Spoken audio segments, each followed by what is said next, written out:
Hello there, it's 3 p.m. here in Moscow and I'm Nikki Aaron. This is RT International. Good to have you with us. We start with breaking news this hour. Russia's defense ministry has announced it will start to reduce its armed forces in Syria.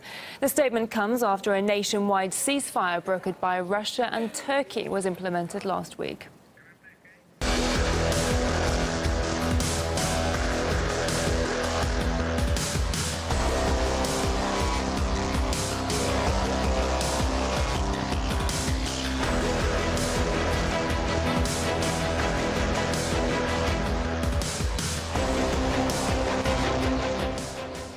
Well, Murad Gaziev joins me live in the studio now. Murad, you spent a significant amount of time in Syria. You're probably the best person we have to discuss this. So how much of a significant event is this in the Syrian peace process? Well, it's for the peace process, it is significant, but in other ways. Otherwise, you know, the military group, Russian military group in Syria is being downsized. That includes and starts off with the naval battle group, the Admiral Kuznetsov aircraft carrier. By the way, this is the first time it has taken part in a real combat operation. It's the first time jets have taken off the Admiral Kuznetsov to carry out raids against terrorist targets, against live targets, and somewhat successfully, if Vladimir Putin's words to go by. This isn't a surprise. He said that this would happen. Let's take a listen. I agree with the proposal of the Defense Ministry to reduce our military presence in the Syrian Republic, bearing in mind that we will unconditionally continue to fight against international terrorism and we will continue to support the legitimate Syrian government in the fight against terror.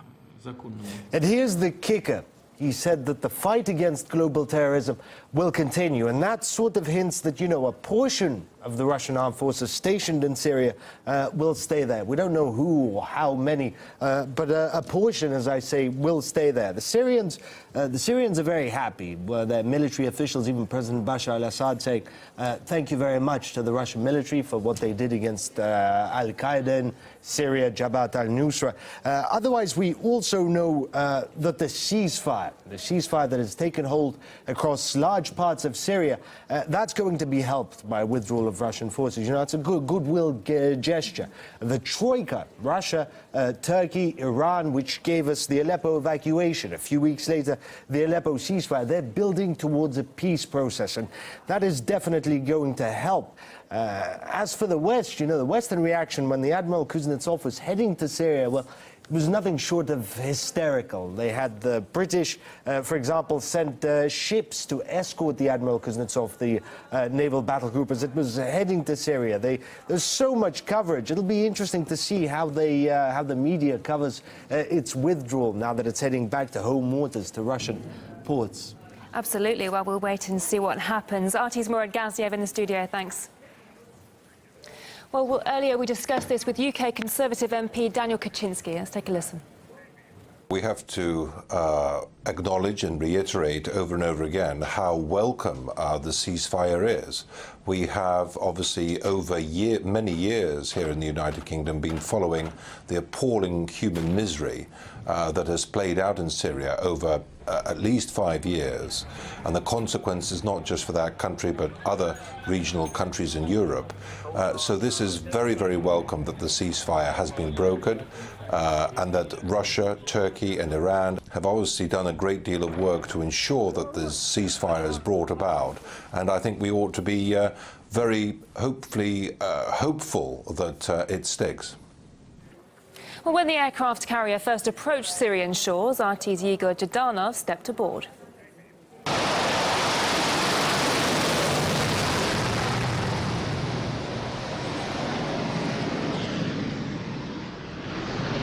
For the first time in history, military jets are taking off from Admiral Kuznetsov for an actual combat mission.